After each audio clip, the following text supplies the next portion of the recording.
Olá, começa agora mais um episódio do Macro Review, o podcast de economia do C6 Bank. O tema de hoje são as últimas decisões sobre os juros no Brasil e nos Estados Unidos. Por aqui, o Banco Central decidiu manter a taxa Selic em 15%, que é o maior patamar em 2 décadas. E o BC ainda deixou um recado duro. Ele sinalizou que não dá para falar em corte de juros com as projeções de inflação ainda longe da meta. Mas nos Estados Unidos, a mensagem foi bem diferente. Mais cedo naquele dia, o Banco Central americano tinha decidido reduzir os juros, preocupado com uma piora do mercado de trabalho. Isso apesar da inflação ter voltado a subir por lá nos últimos meses. No jargão do mercado, o Comitê de Política Monetária, o Copom, foi hawkish, ou seja, mais duro e vigilante com a inflação, enquanto o Federal Reserve dos Estados Unidos foi dovish, o que significa ser mais flexível e tolerante com a inflação. E aí fica a pergunta, o que será que esse contraste significa na prática? Será que se os juros americanos continuarem a cair, a Selic pode ir pelo mesmo caminho? No episódio de hoje, a gente vai explicar se existe uma relação entre as decisões dos bancos centrais do Brasil e dos Estados Unidos e, claro, vai dividir também as nossas perspectivas sobre os próximos passos da política monetária por lá e por aqui. A Cláudia Rodrigues, que é responsável pela cobertura internacional aqui na equipe econômica do C6 Bank, ela também vai aprofundar um pouco mais o cenário americano e analisar os possíveis impactos dessa decisão do Fed de cortar juros, mesmo com a inflação elevada. Na sequência, a gente fala do desemprego no Brasil, que atingiu o menor nível em toda a série histórica em pelo menos 13 anos, e a gente também dá um panorama rápido do Reino Unido, onde também teve decisão sobre os juros na semana passada. Eu sou a Bianca Alvarenga. E eu sou a Júlia Nunes. E hoje é 22 de setembro de 2025. Vamos lá? Na semana passada, os bancos centrais do Brasil e dos Estados Unidos tomaram decisões sobre juros, e eles seguiram caminhos diferentes. O primeiro foi o Federal Reserve, que ainda na tarde da quarta-feira anunciou um corte de 0,25 ponto percentual na sua taxa básica. Essa decisão colocou fim a um período de 9 meses de juros em pausa e representou uma mudança de postura da autoridade. Antes, o Fed enxergava o risco de aumento do desemprego, mas esse risco era tão relevante quanto o risco de a inflação subir por causa do aumento das tarifas de importação no país. Então, o Fed estava diante de um impasse. Seus dois objetivos, que são manter a inflação controlada e garantir o pleno emprego, eles estavam igualmente em perigo. Bom, aí na reunião da última semana, o Banco Central americano tomou uma posição, entendendo que a preocupação com o mercado de trabalho havia ficado maior. De olho na recente queda na criação de vagas e no aumento da taxa de desemprego americana para 4,3% em agosto, o Fed cortou os juros para não correr o risco de uma deterioração.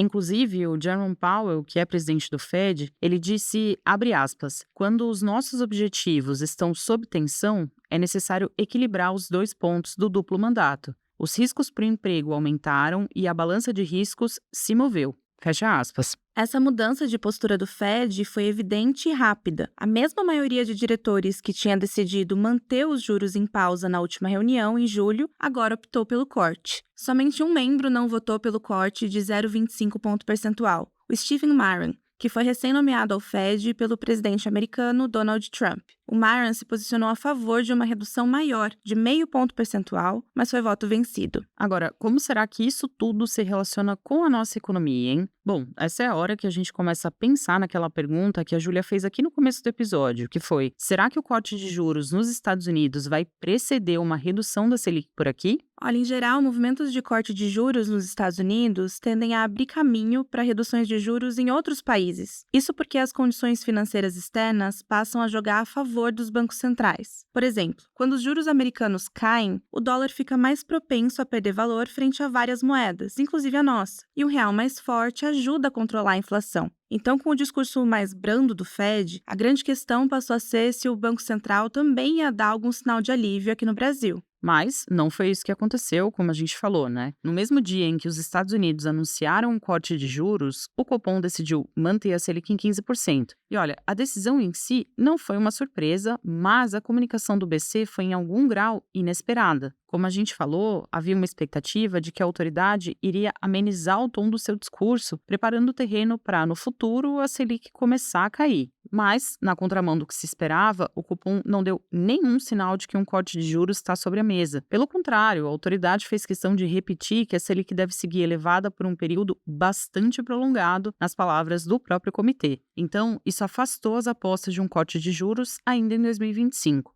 O Banco Central brasileiro lembrou que a inflação vai continuar elevada, mesmo no horizonte relevante, e aqui eu estou falando lá de meados de 2027, mesmo nesse horizonte o IPCA não deve alcançar a meta de 3%, de acordo com as próprias projeções da autoridade. Nem mesmo a desvalorização recente do dólar, que deu um alívio para a inflação nos últimos meses, foi capaz de melhorar essa perspectiva do BC para os preços no futuro. E na nossa visão, essa prudência do Copom, ela tem sentido. O diagnóstico da autoridade de que a inflação não vai dar trégua caminha na mesma direção das nossas projeções, mas a gente reconhece que o cenário externo deve permanecer benigno nos próximos meses, em especial se o Fed continuar cortando juros. Agora, quais as chances disso acontecer? O relatório de projeções econômicas, baseado na opinião dos membros do Banco Central americano, prevê mais 2 cortes de juros ainda em 2025. Portanto, são grandes as chances dessa flexibilização continuar. E isso contribuiria para o Copom reduzir a Selic. Na nossa visão, um ciclo de cortes poderia acontecer a partir de março de 2026, chegando a uma taxa básica de 13% no fim do ano. E enquanto a gente vê a Selic em pausa por mais um tempo aqui, nos Estados Unidos o Fed já sinalizou que vai cortar mais, como a Júlia falava agora há pouco. E ele também pode estender o ciclo de flexibilização dos juros lá para 2026. Então, deve ser um ciclo de corte importante. A Cláudia Rodrigues, que é responsável pela cobertura internacional na equipe de economia do C6 Bank, ela explica que existem diversos riscos envolvidos nessa decisão do Fed de continuar cortando juros. Se a inflação americana seguir fora de controle, fora da meta de 2% por bastante tempo, o Banco Central americano pode se ver numa fria. É por aí mesmo, Cláudia?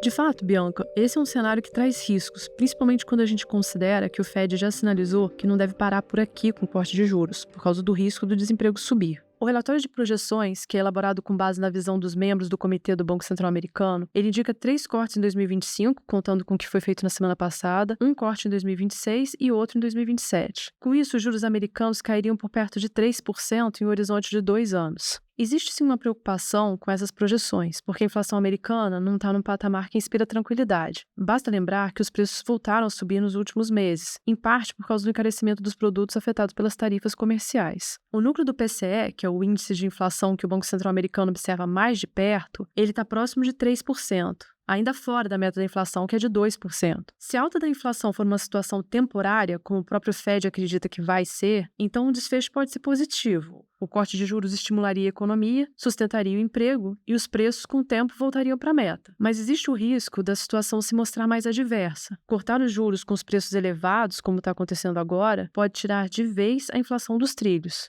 E de que maneira isso poderia acontecer? Vamos lá. Quando as empresas, os investidores, os trabalhadores veem a inflação fora da meta por muito tempo, eles podem começar a acreditar que a política monetária já não está funcionando bem. Ou seja, diminui a confiança de que o Fed vai ser capaz de levar a inflação para o nível ideal. Com base nessa percepção, as pessoas já começam a colocar esses preços mais elevados na conta. Por exemplo, uma empresa que tem um contrato de 2 ou 3 anos começa a aplicar reajustes maiores nos seus preços, porque ela acredita que a inflação vai continuar elevada. Dessa forma, as expectativas para o futuro começam a pressionar a inflação no presente. E pensando que a gente ainda tem o risco das tarifas comerciais contribuírem para essa pressão, a situação fica ainda mais arriscada. É importante dizer que, se esse cenário adverso se concretizar, a alta da inflação pode interromper os planos do Fed de cortar juros. Em vez disso, o Banco Central americano pode se ver obrigado a voltar a subir as taxas para controlar o impulso dos preços.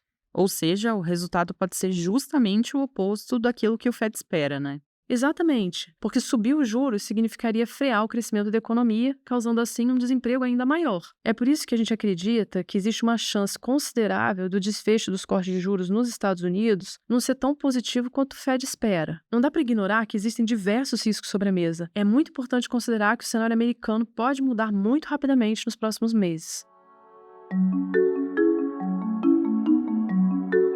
Agora, voltando a falar mais um pouquinho de Brasil, na semana passada também saiu dado novo de mercado de trabalho por aqui. A taxa de desemprego brasileira caiu para 5,6% no trimestre que terminou em julho, segundo a Pesquisa Nacional por Amostra de Domicílios Contínua, a PNAD. No nosso ajuste sazonal, que elimina flutuações típicas do período do ano, o índice também ficou em 5,6%. Esse é o menor nível de desemprego já registrado pelo IBGE desde o início da série histórica, lá em 2012. O número de pessoas ocupadas se manteve acima de 102 milhões e os salários continuaram em alta. Em 12 meses, o rendimento dos trabalhadores avançou 3,8%. Isso já descontando a inflação do período. A massa salarial, que soma os rendimentos de todas as pessoas ocupadas, ela cresceu 6,4%, impulsionada pelo próprio aumento de brasileiros empregados. Mas olha, embora esse cenário seja bastante positivo para a economia, é claro, ele também pode acabar dificultando o controle da inflação. Isso acontece porque quando tem menos pessoas disponíveis para se contratar, num cenário de desemprego baixo, as empresas tendem a oferecer salários mais altos para atrair os trabalhadores. No Brasil, como esses aumentos não têm sido acompanhados por ganhos de produtividade, o custo extra acaba sendo repassado aos preços de produtos e serviços. Até por isso a gente diz que a produtividade é a peça-chave para que a alta da renda seja sustentável no longo prazo. Na nossa visão, o mercado de trabalho deve permanecer aquecido nos próximos meses. A nossa projeção é de uma taxa de desemprego próxima a 5,5% no fim do ano, que é, portanto, bem abaixo da meta histórica brasileira, que é de 10% de desemprego. E antes de seguir para o nosso último bloco, da agenda econômica, eu vou fazer uma parada rápida aqui no Reino Unido, que também teve decisão de juros na semana passada. O Banco da Inglaterra manteve a taxa de juros britânica em 4% ao ano, conforme já era esperado, diante de uma inflação que segue elevada. Em agosto, o índice anual de preços ao consumidor, o CPI britânico, ele ficou em 3,8%. Ou seja, isso é quase o dobro da meta de inflação, que é de 2%. Mas essa decisão de manter os juros não foi unânime. 2 dos 9 membros do Comitê de Política Monetária votaram por um corte de 0,25 ponto percentual. Para eles, essa pressão inflacionária recente foi causada por fatores específicos, como os preços de alimentos e itens administrados, e não de uma demanda interna aquecida no geral. A maioria dos membros, no entanto, optou por uma posição mais cautelosa, considerando a possibilidade de esse movimento de preços pressionar salários e, com isso, tornar a inflação persistente. Por hora, o Banco da Inglaterra manteve a sua projeção de que a inflação britânica vai atingir um pico agora em setembro, mas ela vai começar a ceder nos meses seguintes, em razão do crescimento mais moderado dos salários. Ainda assim, a ata da reunião sinalizou que o ritmo de cortes pode ser mais lento daqui para frente. Segundo o comitê, os riscos de uma desaceleração rápida no mercado de trabalho diminuíram e ainda é preciso avançar mais nesse controle da inflação. Com isso, existe a possibilidade de que as reduções dos juros, até então realizadas a cada trimestre, passem a ocorrer de forma mais espaçada lá no Reino Unido. Agora sim, é hora da nossa agenda. Eu compartilho agora os dados econômicos que a nossa equipe acompanha nos próximos dias. Amanhã, na terça-feira, a gente vai saber o resultado dos índices de gerentes de compras, os PMIs de setembro dos Estados Unidos, da zona do euro e do Reino Unido. Esse indicador é, de certa forma, um termômetro da atividade econômica dos países e ganha relevância por ser o primeiro a mostrar o desempenho da economia no mês. No mesmo dia que no Brasil, o Banco Central divulga a ata da última reunião do Copom, com mais detalhes sobre a decisão de juros que a gente falou no início do episódio. Aí, na quarta-feira, dia 24 de setembro, vai ser divulgada a inflação dos Estados Unidos, medida pelo Índice de Preços de Gastos com o Consumo, o PCE. Por lá, a variação de preços em agosto deve continuar acima da meta do Fed. Aí, mais para o fim da semana, na quinta-feira, o Banco Central Brasileiro divulga o relatório de política monetária do terceiro trimestre. Vai ser importante acompanhar esse documento para ver como estão as projeções da autoridade para a inflação em um horizonte mais longo. Esse é um fator-chave para entender se o corte de juros pode vir antes do que a gente está esperando.